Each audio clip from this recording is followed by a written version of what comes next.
महाराष्ट्र लोकांचे मत, लोकांचा विश्वास, आमची बातमी।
जय परशुराम, जय परशुराम, जय परशुराम, जय भारत माता की जय, वंदे मातरम, वंदे मातरम। शिवाजी महाराज की जय, छत्रपति शिवाजी महाराज की जय, छत्रपति संभाजी महाराज की जय, छत्रपति संभाजी महाराज की जय।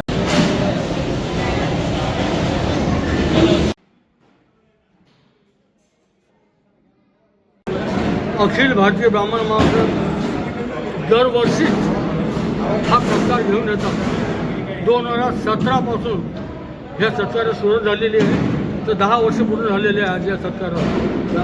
प्रत्येक वर्षी आमच्याकडे 200, 250, 300 असे विद्यार्थी येतात। यावर्षी 204 विद्यार्थी आले होते, त्यापैकी 204ची लिस्ट आली होती, त्यापेक्षा 179 लोकांना विद्यार्थी आणि विद्यार्थिनींना आम्ही सन्मान केलेला आहे।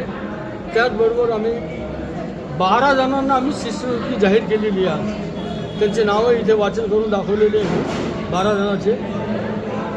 असेच कार्यक्रम घेऊन आम्ही अखिल भारतीय ब्राह्मण महासंघ हे जे आहे हे सदैव कार्यरत। अखिल भारतीय ब्राह्मण महासंघ ही महाराष्ट्रासह 17 राज्यात कार्यरत आहे। 18 राज्यामध्ये अखिल भारतीय ब्राह्मण महासंघाचं कार्य चालत आहे आणि याच पद्धतीनं आम्ही सर्वकडे आमची महिला आघाडी आहे, उद्योग आघाडी आहे, विधी आघाडी आहे, वैद्यकीय आघाडी आहे, असे सर्व मिळून आम्ही हा कार्यक्रम आयोजित करत असतो। यावेळी आम्ही जे 12 लोकांना शिष्यवृत्ती देणार त्यांचं नाव आम्ही डिक्लेअर केलेलेच आहे अगोदर, पण अजून एक सांगावं वाटतं की हा सत्कार घडवण्यामागचा एकच उद्देश आहे की जसे हे विद्यार्थी त्यांच्या आईवडिलांचे ॲसेट असतात, तसेच ते आपल्या शहराचे, आपल्या जिल्ह्याचे ॲसेट असतात। कोणता विद्यार्थी केव्हा काय होईल, कोणत्या पदावर जाईल हे आपण सांगू शकत नाही, पण त्याने गेल्यावर तिथं आपल्या समाजाचं जाण ठेवावं की समाजानं आमचा सत्कार सन्मान घडून आला होता आणि आपल्याला काही समाजाला देणं आहे। या पद्धतीने त्यानं आपलं पुढील भविष्यात काम करावं अशी आशा व्यक्त करतो आणि माझे 2 शब्द संपवतो। जय परशुराम। आज त्याचं स्वरूप काय होतं? पुरस्कार स्वरूप मोमेंटो, सर्टिफिकेट आणि पेन। गुणवंत विद्यार्थ्यांची निवड कशी केली? गुणवंत विद्यार्थी निवड जी आहे 99% तर त्यानंतर 87% असे विद्यार्थी याच्यामध्ये। पुढच्या वर्षी आकडा वाढेल का जास्त?